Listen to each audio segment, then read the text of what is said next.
Hello बच्चों, good morning. ठीक हो सारे? अच्छा ये बताओ पहले, मैंने आप लोगों को कुछ काम दिया था। क्वेश्चन किया आप लोगों ने? जल्दी बताओ। काफी टॉपिक कर लिया हमने, आधे से ज्यादा चैप्टर खत्म कर लिया है। बहुत कम टॉपिक रह गया है आपको करने के लिए बचा हुआ। तो क्वेश्चन अटेम्प्ट किया आप लोगों ने?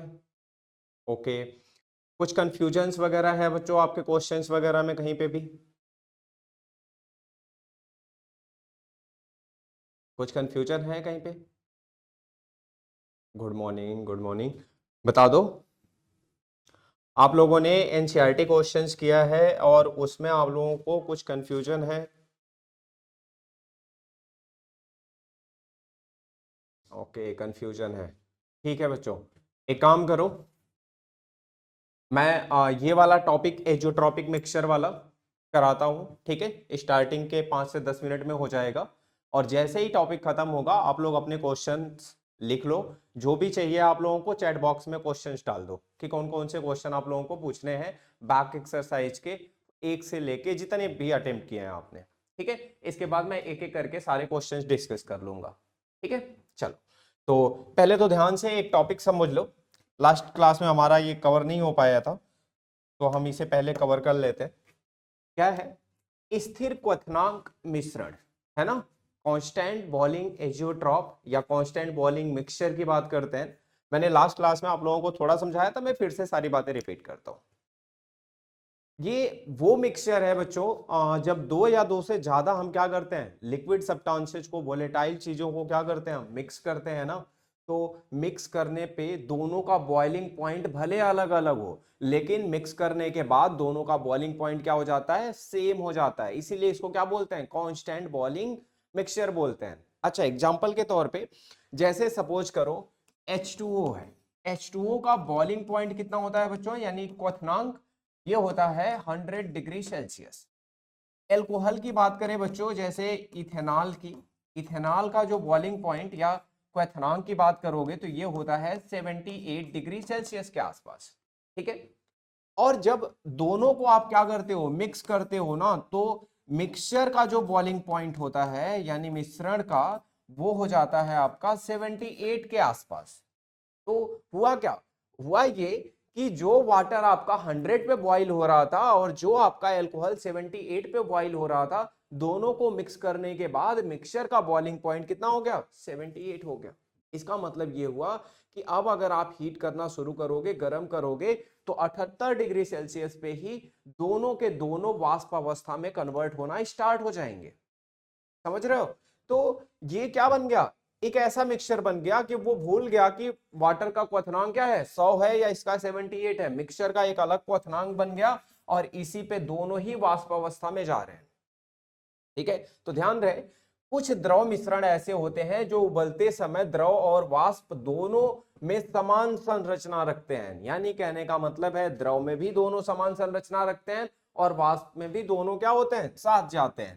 कह रहे ये निश्चित तापमान पर उबलते हैं और संरचना में कोई परिवर्तन नहीं होता। ऐसे मिश्रण को हम एजियोट्रॉप बोलते हैं।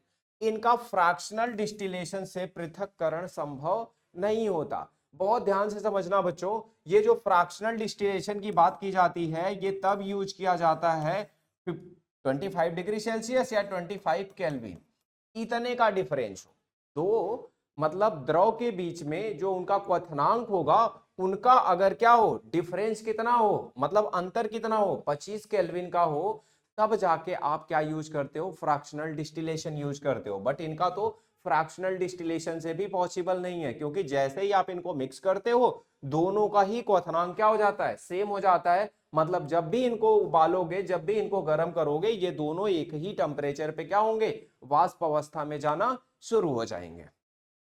ये तो बात आपको समझ आ गई कि ये क्या होता है, एजियोट्रॉपिक मिक्सचर क्या होता है।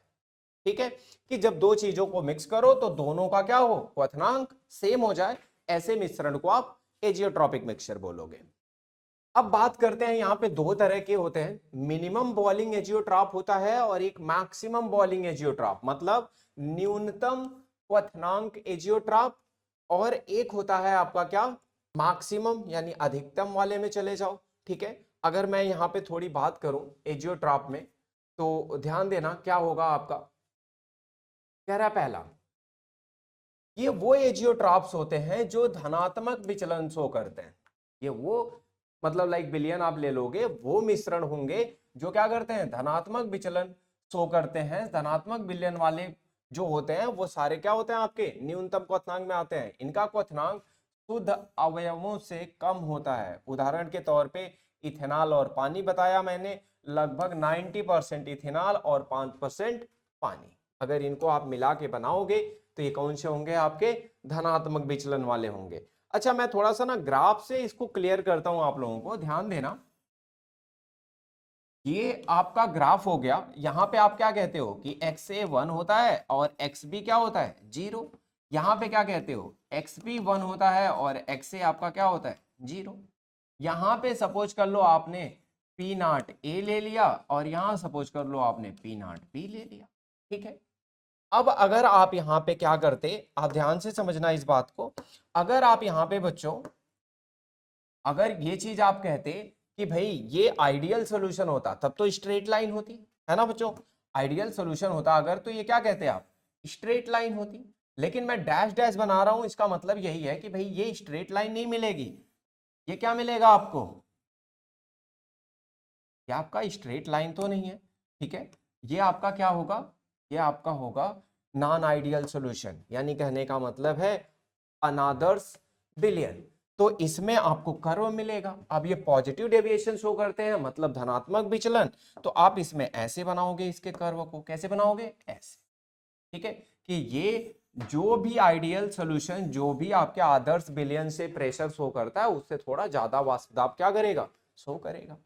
अब आप एक बात देखोगे यहाँ पे ध्यान से, और जो समझाना है मुझे आपको वो ये कि भाई अलग अलग कंपोनेंट पे देखो, यहाँ पे ये वाष्प दाब इतना है, यहाँ पे ये वाष्प दाब देखो यहाँ पे है, यहाँ पे देखो ये इतना है, यहाँ पे देखो ये इतना है। सबसे ज्यादा कहाँ के लिए है बच्चों, इस वाले पोर्शन के लिए। देखो इस वाले पोर्शन के लिए वाष्प दाब क्या है, सबसे ज्यादा है ना। इस वाले पोर्शन पे वाष्प दाब सबसे ज्यादा है, इसका मतलब यहाँ पे बच्चों XA और XB कैलकुलेट करेंगे। क्या कैलकुलेट करेंगे, XA और XB की, मतलब यहाँ पे जो मिक्सचर का रेशियो है वो कितना है, मतलब कितना एल्कोहल कितना पानी मिलाएं कि आपको क्या मिले बच्चों, न्यूनतम क्वथनांक वाला केस मिले। आप समझ रहे हो, ये है आपका P टोटल, ये है प्रेशर, ये है वाष्प दाब। और यहाँ पे वाष्प दाब सबसे ज्यादा होगा ना, उसका क्वथनांक क्या होगा, सबसे कम होगा। तो यही बात यहाँ पे लिखी गई है आपकी कि 95% इथेनॉल और 5% पानी, 95% इथेनॉल और 5% पानी का जो मिक्सचर बनेगा वो न्यूनतम क्वथनांक वाला मिक्सचर बनेगा, मतलब जिसका बॉइलिंग पॉइंट सबसे कम संभव है। इसके अलावा बाकियों पे इससे ज्यादा ही क्वथनांक मिलेगा। और एक बात ध्यान रहे बच्चों, ये जो बॉइलिंग पॉइंट होता है यानी क्वथनांक होता है, वो इनवर्सली प्रोपोर्शनल होता है किसके, वाष्प दाब के। किसके बच्चों,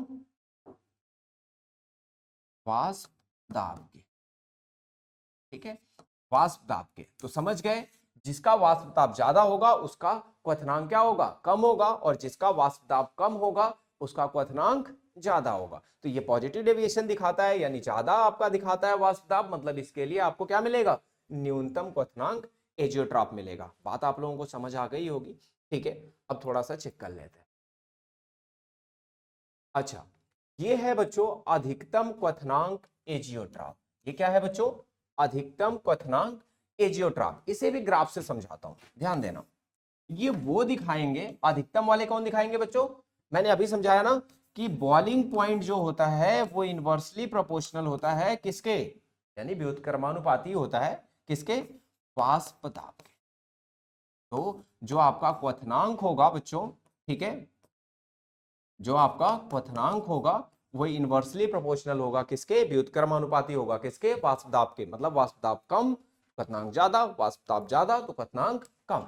लेकिन ये मैक्सिमम वाला बना रहा है अधिकतम क्वथनांक। अधिकतम का मतलब है बच्चों, अधिकतम क्वथनांक कब होगा, जब वाष्प दाब कम होगा। इसका मतलब है कि यहाँ पे जो सारी चीजें मैंने आपको सिखाई, ठीक है, यहाँ पे जो भी चीजें मैंने आपको सिखाई हैं ध्यान देना, ये सारी क्या होंगी, स्ट्रेट लाइंस यानी सीधी रेखाएं, और ये सब हमेशा क्या बताती हैं बच्चों, ये सब हमेशा बताती हैं आइडियल वाले बिहेवियर को। लेकिन ये आइडियल तो है नहीं, ये आपका पी नॉट ए हो गया, सपोज करो ये पी नॉट बी हो गया। यहाँ पे आप कहते हो एक्स ए 1 होता है और एक्स बी 0 होता है, यहाँ पे कहते हो एक्स बी 1 होता है और यहाँ पे एक्स ए 0 होता है। ठीक है, अब अगर हम बात करें बच्चों यहाँ पे, तो यहाँ पे क्या बनाता है, ये अधिकतम क्वथनांक बना रहा है। इसका मतलब कौन से बिलियन ऐसा शो करेंगे जो ऋणात्मक विचलन शो करते हैं। ऋणात्मक विचलन जानते हो ना, ऋणात्मक विचलन में ये क्या करता है, ये आपका कम शो करता है, यानी जितना भी वाष्प दाब हम एक्सपेक्ट करते हैं उससे क्या करता है, कम शो करता है। तो कम शो करता है तो इसका मतलब कि हम क्या करेंगे, जो सीधी रेखा है उससे नीचे ग्राफ थोड़ा बनाएंगे। अब हमें यह जानना है इसमें कि ऐसा कौन सा पॉइंट है, ऐसा कौन सा रेशियो है किसका, एक्स ए और एक्स बी का। एक्स ए और एक्स बी को किस रेशियो में मिलाएं बच्चों कि उसका क्वथनांक सबसे ज्यादा हो।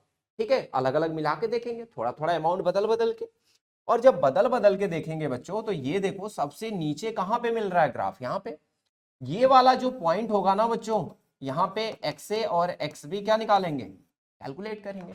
और इसके लिए आप देख रहे हो कि वाष्प दाब सबसे क्या है, कम है, और वाष्प दाब बच्चों सबसे कम है, इसका मतलब क्वथनांक क्या होगा आपका, सबसे ज्यादा होगा, क्वथनांक सबसे ज्यादा होगा। इतनी बात समझ आ रही है। ठीक है, तो आपको बहुत अच्छे से समझ आ गया होगा कि हम बार बार क्या देख रहे हैं, ये जो ग्राफ है उसका सबसे मिनिमम पॉइंट कहां पे मिल रहा है, यानी वही आपका क्या बताएगा कि यहाँ पे वाष्प दाब सबसे कम है, इसका मतलब इस रेशियो के लिए आपका क्या होगा, सबसे ज्यादा क्वथनांक मिलेगा, यानी अधिकतम क्वथनांक मिलेगा।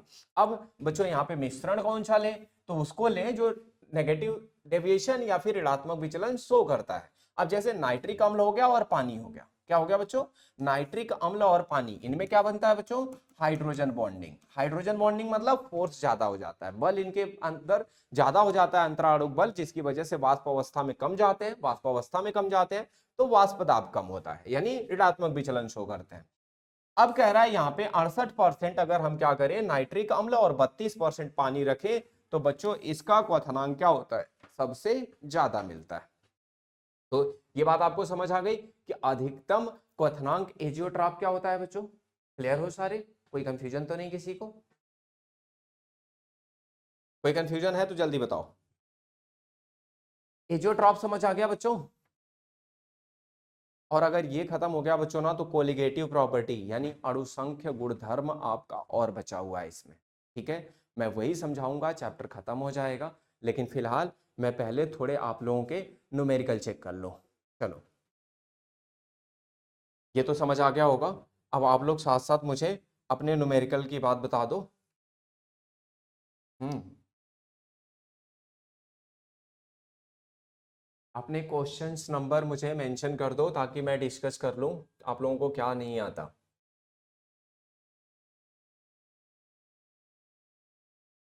चलो बच्चों, आप बता दो फटाफट कितना किया है आप लोगों ने। अब आप लोग क्वेश्चन नंबर बताओगे, मैं आप लोगों को क्वेश्चन कराता हुआ चलूंगा। चलो, 2.14 आपका नहीं हुआ। ठीक है बच्चों, ठीक है। अच्छा, स्टार्टिंग में बच्चों कुछ चीज़ें आपकी थ्योरी वाली हैं, आप लोगों ने कर लिया होगा। जैसे पहला वाला केस देख लो, बिलियन को परिभाषित करना है, कितने प्रकार के बिलियन संभव हैं, प्रत्येक प्रकार के बिलियन के संबंध में एक उदाहरण देकर संक्षेप में लिखना है, ये कर लोगे। एक ठोस बिलियन का उदाहरण दीजिए जिसमें विलेय कोई गैस हो, ये भी कर लोगे।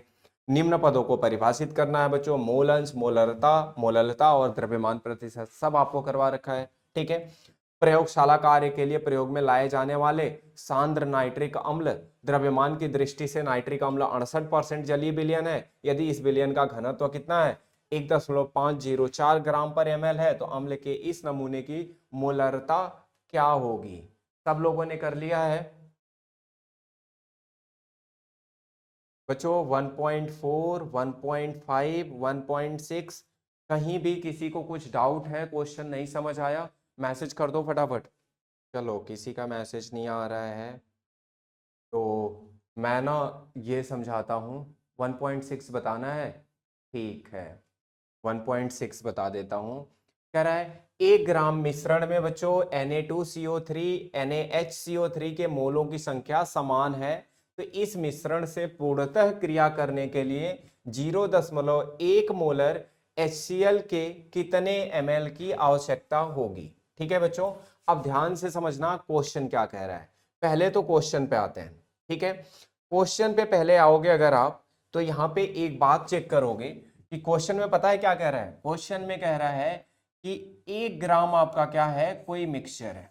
1 ग्राम आपका क्या है बच्चों, मिक्सचर है। इसमें क्या क्या प्रेजेंट है, Na2CO3 प्रेजेंट है बच्चों, और क्या प्रेजेंट है, NaHCO3 है। ठीक है, दो चीजें 1 ग्राम में है। ठीक है, इसके साथ और क्या इंफॉर्मेशन है बच्चों, और एक इंफॉर्मेशन है कि 1 बिलियन है। ठीक है, इसे समझ कर लेता हूं, ये क्या है बच्चों, 1 बिलियन है किसका, 0.1 मोलर HCl का। कह रहा है इसका कितना ml, कितना बच्चों, वॉल्यूम की बात कर रहा है, आयतन की बात कर रहा है, कितना ml जरूरी होगा इस पूरे मिश्रण से क्या करने के लिए, रिएक्ट करने के लिए, अभिक्रिया करने के लिए। अब जरूरी बात समझ लेना, इसमें जरूरी बात यह है कि यहां पे मोलों की संख्या क्या है बच्चों, सेम है, यानी मोलों की संख्या क्या है, बराबर है। मोलों की संख्या बच्चों किसके किसके, Na2CO3 और NaHCO3 के मोलों की संख्या बराबर है। अच्छा, अगर मोलों की संख्या बराबर है बच्चों, तो मैं अगर इसे क्या कर लूं, x ग्राम ले लूं बच्चों, तो ये कितना हो जाएगा, 1 माइनस x ग्राम हो जाएगा। सोच के देखो, हो जाएगा ना, 1 माइनस x ग्राम। बच्चों 1 ग्राम का मिक्सचर है, तो एक का क्या होगा, x होगा, तो दूसरे वाले को क्या कर देंगे, टोटल में से घटा देंगे, तो 1 माइनस एक्स हो जाएगा। अच्छा, आप बताओ, अगर आपको द्रव्यमान पता हो तो मोल निकालना आता है ना, तो अगर x ग्राम है तो इसका निकालेंगे मोलर द्रव्यमान। अच्छा, Na2CO3 का मोलर द्रव्यमान निकालो बच्चों। सोडियम का होता है 23, तो 2 सोडियम है तो कितना हो जाएगा, 46। कार्बन का कितना हो जाएगा, 12। ऑक्सीजन का कितना हो जाएगा बच्चों, 1 का 16 होता है, 3 ऑक्सीजन है तो 48 हो जाएगा। जोड़ दो इनको, 48 12 60 हो जाएगा, 60 और 46 कितना हो जाएगा बच्चों, 86 हो जाएगा। तो x बटा क्या हो जाएगा, 86। अब बच्चों यहाँ पे क्या करोगे, मोलों की संख्या बराबर है ना, तो इसके भी मोल निकाल लो। 1 माइनस एक्स ग्राम हो जाएगा ये। ठीक है, लेकिन इसका भी हमें क्या करना है, मोलर द्रव्यमान, यानी क्या निकालना है आपको, यहाँ का भी द्रव्यमान निकालना है ना। तो द्रव्यमान निकालो, कितना हो जाएगा बच्चों, सोडियम का 23 होता है, हाइड्रोजन का 1 होता है, कार्बन का 12 होता है, और ये 48। ठीक है, कोई दिक्कत तो नहीं है किसी को। अब देखो कितना हो जाएगा बच्चों, 48 12 60 हो जाएगा, और ये कितना हो जाएगा बच्चों, 84 हो जाएगा। कितना हो जाएगा बच्चों, ये हो जाएगा आपका 84। कितनी बात समझ आ रही है, यहाँ कुछ गड़बड़ हो गई है बच्चों। 48 12 60, 60 और 40 क्या हो जाएगा, 106। ठीक है, अब ध्यान देना, अब क्या हो जाएगा, अब अगर हम यहाँ पे बात करें, इन दोनों के मोल बराबर हैं, तो इन दोनों को सॉल्व कर लेते हैं और x की वैल्यू निकालते हैं। तो ये क्या हो जाएगा आपका, 84x हो जाएगा बच्चों, और ये इधर गुणा हो जाएगा, तो 106 हो जाएगा, और 106x हो जाएगा। इस 106 को इधर ले आएंगे, 106 और 84 कितना हो जाएगा बच्चों, 190x हो जाएगा, और ये हो जाएगा 106। x इक्वल टू क्या हो जाएगा बच्चों, 106 बटा कितना हो जाएगा, 190। अच्छा, अब ये बता दो मुझे बच्चों, x तो पता चल गया, x कितना हो गया बच्चों, 106 हो गया और 190। अब बच्चों ना क्या करते हैं ना, दोनों के मोलों की संख्या निकाल लेते हैं। क्या निकालते हैं बच्चों, दोनों के मोलों की संख्या निकालते हैं। अब दोनों के मोलों की अगर संख्या निकालेंगे ना बच्चों, तो Na2CO3 के मोलों की संख्या, ये मोलों की संख्या, मोलों की संख्या हो जाएगा बच्चों क्या, ये हो जाएगा बच्चों इसका मास। मास कितना आ गया बच्चों, 106 बटा 190। इसका मोलर द्रव्यमान, मोलर द्रव्यमान कितना निकाला है बच्चों आप लोगों ने, 106। तो इसे डिवाइड कर दोगे किससे बच्चों, इसे डिवाइड कर दोगे कितने से, 106 से, तो कट जाएगा। ये कितना आ गया बच्चों, 190 मोल आ गया। अच्छा एक बात बताओ, जो मोलों की संख्या क्या है इसके है, वही मोलों की संख्या इसके है। इसका मतलब NaHCO3 के भी मोलों की संख्या क्या होगा, यही होगा। इतनी बात तो समझ आ गई होगी। अच्छा हमने क्या निकाल लिया बच्चों, मोलों की संख्या निकाल लिया। बट पता है क्वेश्चन में क्या पूछ रहा है, अभी तो हमने एक बात निकाली। अब मोलों की संख्या अगर हमें पता चल गई तो हम यहाँ पे क्या उपाय लगाएंगे, हमें यहाँ पे क्या बताना है, हमें बताना है कि इस मूर्तः मिश्रण से अभिक्रिया करना है तो इसके कितने ml की आवश्यकता होगी, यानी हमें क्या निकालना है, उसका आयतन निकालना है। अब बच्चों आयतन निकालने के लिए देखते हैं, आ जाओ वापस। चलो अब ध्यान दोगे अगर आराम से आप तो चीजें आपको समझ आ जाएंगी। अब यहाँ पे देखते हैं कि जो Na2CO3 है बच्चों, इससे HCl की रिएक्शन अगर हम कराएंगे तो बनता क्या है। तो याद होगा अगर आप लोगों ने 10वीं में पढ़ा होगा कि सोडियम कार्बोनेट यानी किसी भी धातु के कार्बोनेट से अगर हम किसी अम्ल की रिएक्शन कराएंगे तो क्या बनाता है, ये लवण बनाएगा, जल बनाएगा और क्या बनाएगा, कार्बन डाइऑक्साइड। तो बच्चों ये बनाएगा आपका NaCl H2O और क्या बनाएगा बच्चों, CO2 बनाएगा। अब इसे हम क्या करेंगे, बैलेंस करेंगे रिएक्शन को, और जब हम बैलेंस करेंगे रिएक्शन को तो ये ले लेंगे 2 HCl और यहाँ बच्चों 2 NaCl हो जाएगा। अब आपको बात समझ आ गई होगी कि ये क्या हो गया, बैलेंस हो गया। अब एक बात ध्यान देना, आप यहाँ ये बात देखते हो बच्चों समीकरण मिति से कि एक मोल Na2CO3 कितने से रिएक्ट करता है बच्चों, 2 मोल से, यही ना। एक मोल अगर पूरा खर्च करना है आपको तो HCl कितना चाहिए बच्चों, 2 मोल चाहिए। तो यहां से पहले निकालते हैं बच्चों कि अगर भाई हम इसका मोल जानते हैं ना, इसका मोल कितना है बच्चों, इसका मोल है 1/190 मोल। समझ रहे हो, जितना मोल इसका लगेगा उसका जस्ट डबल कितना लगेगा, HCl लगेगा। यानी आपको समझ आ गई होगी बात कि जितना मोल भाई हम आप क्या लोगे Na2CO3 लेगे उसी का 2 गुना हमें क्या लेना पड़ेगा, HCl लेना पड़ेगा, तब जाके ये पूरा खर्च होगा। अगर 1/190 है तो ये कितना हो जाएगा बच्चों, 2/190 हो जाएगा। ठीक है, इतना मोल क्या चाहिए आपको, HCl चाहिए। एक बात तो आपको तय हो गई कि भाई Na2CO3 जो हमारा दिया हुआ है ग्राम मिक्सचर में, अगर उसे खर्च करना है पूरा तो उसके लिए हमें 2/190 मोल क्या चाहिए, HCl चाहिए। अब यही बात NaHCO3 के साथ देख लेते हैं बच्चों। NaHCO3 के साथ अगर हम HCl की रिएक्शन कराएंगे बच्चों तो ये बनाएगा NaCl साथ में H2O और CO2। अब ये बैलेंस है बच्चों, इसे बैलेंस करने की जरूरत नहीं है, ये ऑलरेडी क्या है, बैलेंस है। अब अगर बच्चों ये ऑलरेडी बैलेंस है तो आप यहां ये देख रहे हो कि 1 मोल इसका, अच्छा ये कैसे पता चल रहा है, आपके दिमाग में चल रहा होगा कि सर कैसे पता कर रहे हो आप कि 1 मोल से कितना रिएक्ट करेगा। ये जो सामने नंबर लिखा होता है ना बच्चों, इसी से पता चलता है। यहाँ देखो कुछ नहीं लिखा तो मतलब 1 है, यहाँ 2 लिखा है मतलब 2 है, तो 1 मोल इसका 2 मोल से करेगा। जैसे यहाँ पे देखो कुछ नहीं लिखा है ना, तो इसका मतलब 1 मोल इसके 1 मोल से रिएक्ट करेगा। ठीक है, तो 1 मोल इसके 1 मोल से क्या होगा बच्चों, रिएक्ट करेगा। ठीक है, अब 1 मोल से 1 मोल करेगा तो NaHCO3 का भी तो सेम मोल है, तो ये कितना है, 1/190 मोल हमने इसे भी निकाला है। तो 1/190 मोल से क्या चाहिए बच्चों, फिर 1/190 मोल ही चाहिए। इसका मतलब हमें क्या बताना है, हमें कितना मोल टोटल HCl चाहिए बच्चों, तो 2/190 यहां चाहिए और 1/190 यहां चाहिए। इतनी बात क्लियर हो गई है, तो हम आगे चलते हैं। अब बच्चों टोटल जो HCl चाहिए हमें, ठीक है, टोटल जो HCl चाहिए उसके मोलों की संख्या निकल गई 2/190 और 1/190। इतनी बात समझ आ गई। ठीक है, अब ये बात अगर आपको समझ आ गई तो ये हम जोड़ लेंगे, ये हो जाएगा हमारा बेटा 3/100। ये क्या हो गया आपका बच्चों, मोल हो गया।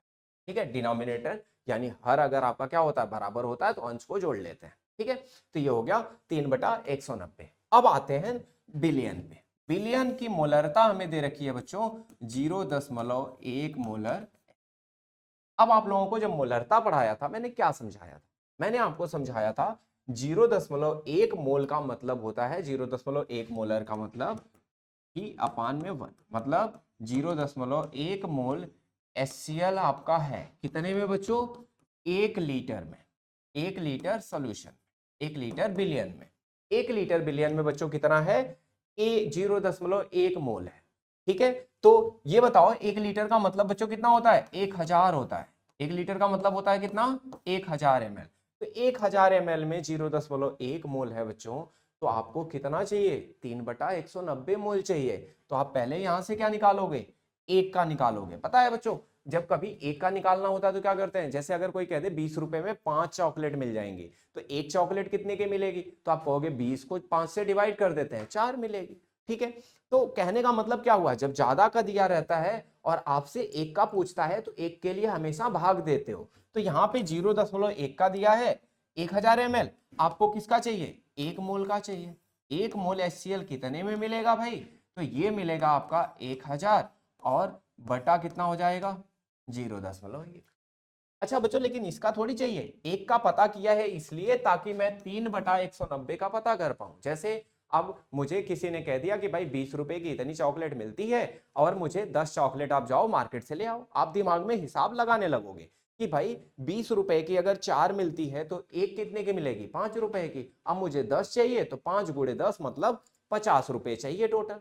ठीक है, यही तो मांगोगे आप उससे। वही बात यहाँ पे भी आती है कि अगर आपको 0.1 मोल कितने में, 1000 ml में है, तो आप निकालोगे कि भाई 1 मोल में कितना होगा, फिर आप कहोगे 3/190 में कितना होगा, 3/190 में कितना होगा। ठीक है, तो आप यहां पे आ जाओगे कि भाई गुणा कर देते हैं आप।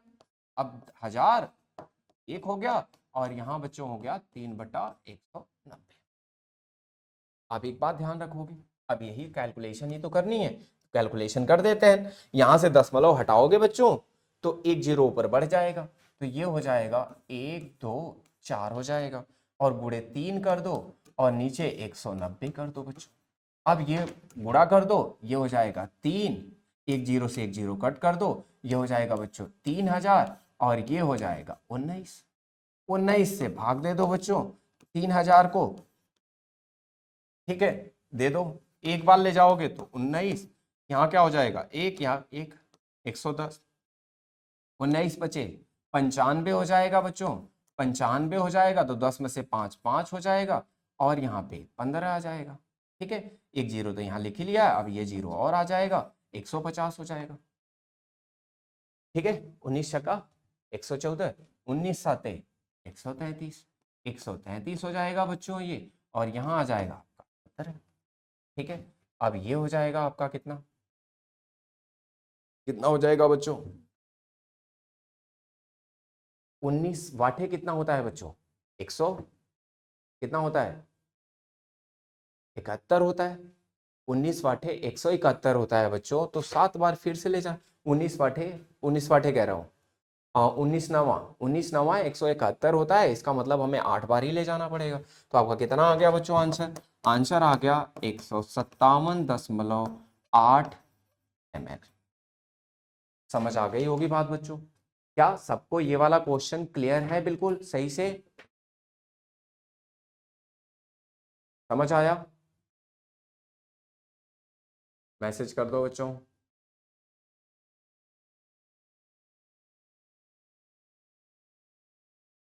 ओके गुड, चलो ये हो गया। इसके अलावा आपका कौन सा क्वेश्चन है बच्चों, एक क्वेश्चन आपने पूछा था 14, है ना। ठीक है, राउल्ट्स के नियम से धनात्मक और ऋणात्मक विचलन का क्या अर्थ है, और डेल्टा मिश्रण H के चिन्ह का इन विचलनों से कैसे संबंध है। बेटा आप लोगों को राउल्ट नियम से धनात्मक और ऋणात्मक विचलन समझाया है, क्या समझाया है, मैं थोड़ी चीजें रिपीट कर देता हूं आपको। क्या है देखो, धनात्मक और ऋणात्मक विचलन,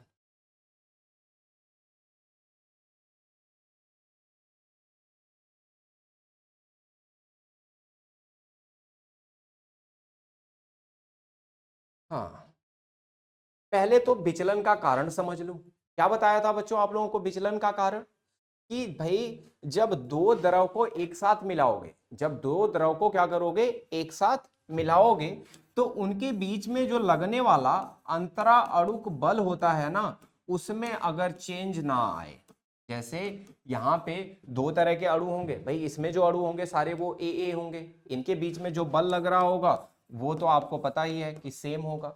यहाँ पे जो बल लग रहा होगा वो सेम होगा। जब इन दोनों को मिलाऊं ना तो यहाँ पे जो ए बी बल लगेगा, क्या लगेगा बच्चों, ए बी बल, दो अलग तरह के अणु हो जाएंगे ना। देखो यहाँ पे अगर पानी, यहाँ पे अल्कोहल है, तो पानी का पानी के साथ जो बल होगा वो अलग होगा, एल्कोहल का एल्कोहल के साथ जो बल होगा वो अलग होगा। जब दोनों को मिक्स करूं बच्चों ना, तो अगर इनके बल में कोई परिवर्तन ना आए, मतलब जो बल पहले था ना तो उससे ज्यादा हो और ना ही उससे कम हो, तब तो कोई चेंज नहीं आएगा बच्चों, उसे बोलते हैं आदर्श विलयन। लेकिन बच्चों अना आदर्श विलयन में दिक्कत क्या आती है, यहां पे दिक्कत ये आती है कि जब इन दोनों चीजों को मिलाते हो ना तो दोनों में क्या हो जाता है, बल में परिवर्तन हो जाता है। ये जो ए बी टाइप का बल होता है ना, या तो पहले वाले से बढ़ जाता है या तो पहले वाले से कम हो जाता है। अब ध्यान देना इन चीजों का क्या फर्क पड़ता है। ये जो बच्चों अंतरा अणुक बल है ना, ये जो अंतरा अणुक बल है, अंतरा अणुक बल, ये आपका होता है क्या, व्युत्क्रमानुपाती। क्या होता है बच्चों, व्युत्क्रमानुपाती होता है किसके, वाष्प दाब के। किसके बच्चों, वाष्प दाब के। मतलब क्या हुआ कि अंतरा अणुक बल अगर ज्यादा होगा तो ज्यादा जो अणु होंगे वो वाष्प में नहीं जाएंगे, वाष्प में नहीं जाएंगे तो वाष्प दाब क्या हो जाएगा, कम हो जाएगा। इसका मतलब ये हुआ कि अगर ये बल बढ़ गया तो वाष्प दाब घट जाएगा, बल बढ़ गया तो वाष्प दाब क्या हो जाएगा, घट जाएगा। और बल अगर कम हो गया तो वाष्प दाब क्या हो जाएगा, बढ़ जाएगा। यही है धनात्मक और ऋणात्मक विचलन, कि जो आप निकालते हो राउल्ट्स लॉ से, मतलब दाब, वो दाब आपका क्या आता है, पी टोटल, और वो क्या आता है बच्चों, P A plus P B के बराबर होता है। लेकिन पता चला कि जब आपने दोनों को मिक्स करके मिश्रण बनाया तो जो आपका नया वाष्प दाब है वो आपके टोटल वाष्प दाब राउल्ट्स लॉ से क्या हो गया, कम आ गया या उससे ज्यादा आ गया। कम आता है बच्चों तो ऋणात्मक विचलन होता है, ज्यादा आता है तो धनात्मक विचलन होता है। अब ध्यान से समझोगे, जैसे यहां पे मैं कह रहा हूं कि इन दोनों को मैंने मिलाया और बल बढ़ गया, बल बढ़ते ही जो अणु के बीच है स्पेस कम हो गया, वॉल्यूम क्या हो गया आपका, कम हो गया, वॉल्यूम कम हो गया, बहुत कम अणु आपके क्या होंगे, वाष्प में जाएंगे, कम अणु वाष्प में जाएंगे, सीधे वाष्प दाब क्या हो जाएगा, कम हो जाएगा। अब जब वाष्प दाब कम हो जाएगा तो इसे कहेंगे क्या बच्चों, ऋणात्मक विचलन। ठीक है, समझ आ गई होगी बात। ये तो हो गया ऋणात्मक विचलन। अच्छा, धनात्मक विचलन में क्या होगा बच्चों, जब दोनों को मिलाएंगे और अंतरा अणुक बल क्या हो जाएगा आपका, कम हो जाएगा, और जब अंतरा अणुक बल कम हो जाएगा तो वाष्प दाब आपका बढ़ जाएगा। यानी जो आइडियल से आप निकाल रहे हो, आदर्श विलयन का दाब निकाल रहे हो, उससे ज्यादा वाष्प दाब आएगा आपका। और जब उससे ज्यादा आएगा तो उसे हम क्या कहेंगे बच्चों, उसे हम कहेंगे धनात्मक विचलन। उसे हम क्या कहेंगे बच्चों, धनात्मक विचलन कहेंगे। और जब धनात्मक विचलन कहेंगे, इतनी बात क्लियर है अगर आप लोगों को, तो आपका क्वेश्चन क्या है, अभी और एक बात समझ लो। ऋणात्मक और धनात्मक विचलन तो आप समझ गए। अब आपको समझना है यहाँ पे कि डेल्टा एच यानी जो एनर्जी है उस पे क्या फर्क पड़ेगा बच्चों। तो उस पे फर्क पड़ता है, क्या फर्क पड़ता है, जब बच्चों वाष्प दाब आपका क्या हो जाएगा, कम हो जाएगा। जब वाष्प दाब आपका क्या हो जाएगा बच्चों, कम हो जाएगा, तब आपका यहाँ पे आएगी बात कि भाई यहाँ पे एनर्जी आपकी क्या होगी, रिलीज होगी, यानी ऊष्माक्षेपी। ठीक है, आयतन में क्या होगा बच्चों, परिवर्तन। आयतन में धनात्मक विचलन अगर हुआ तो हाइड्रोजन बॉन्ड टूटता है, और यहाँ पे जो मिक्सिंग है ना बच्चों, डेल्टा एच, ये कैसा होगा, एंथैल्पी, आयतन में क्या होगा, परिवर्तन होगा, और ये आयतन यहाँ पे क्या होगा, बढ़ेगा। आयतन बढ़ेगा बच्चों तो एनर्जी यहाँ पे क्या हो जाएगी, एब्जॉर्ब होगी, मतलब उष्मा शोषी होगा। धनात्मक में क्या होगा बच्चों, उष्मा शोषी होगा। और ऋणात्मक में क्या बच्चा होगा, ऋणात्मक होगा आपका वॉल्यूम क्या होगा, कम होगा।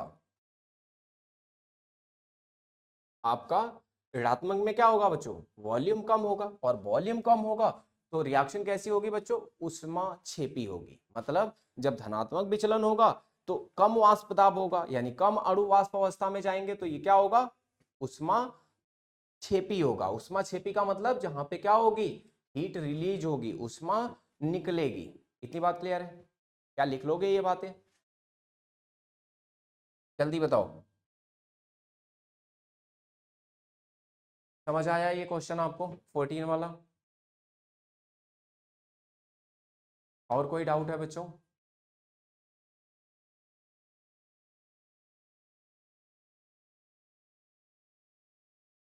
अंशु, हर्षित, अर्चना, किसी ने किया है बच्चों कुछ? क्लियर है?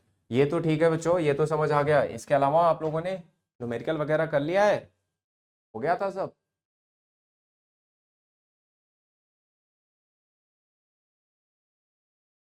नहीं किया है बेटा? अच्छा, नहीं किया है तो आप कर डालो।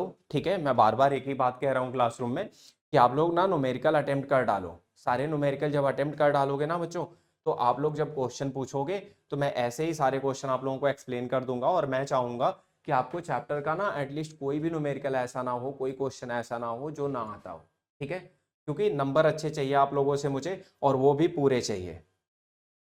अगर मैं मेहनत कर रहा हूं तो मतलब थोड़ी मेरी मोटिवेशन, अपनी मोटिवेशन के लिए आप लोग भी थोड़ा मेहनत करो। जब आप लोगों को चीजें आएंगी, रिस्पॉन्स आएगा ना, तो मुझे भी अच्छा लगेगा।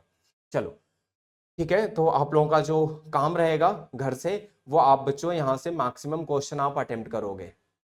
ठीक है, और जब आप ये चीजें करोगे ना और करके रखोगे, तो मैं अगली क्लास में फिर से आप लोगों की सारी चीजें डिस्कस करूंगा। ठीक है, और अगली बार क्लास थोड़ा टाइम पे होगी, आज लेट हो गया है। तो सारी चीज़ें आप लोग थोड़ा कंप्लीट कर लो और चीज़ें सही कर लो। अगली क्लास में वैसे मैं आप लोगों को जो अणुसंख्य गुणधर्म है और जो आपका मतलब वही कोलिगेटिव प्रॉपर्टीज, वो मैं पूरा कंप्लीट कराऊंगा। और उससे जो भी रिलेटेड चीज़ें होंगी, चैप्टर हमें जल्दी ख़त्म करना है। और सारे न्यूमेरिकल्स आप जितनी जल्दी करोगे, जितना डाउट जल्दी ख़त्म करोगे, हम नया चैप्टर फिर स्टार्ट कर लेंगे।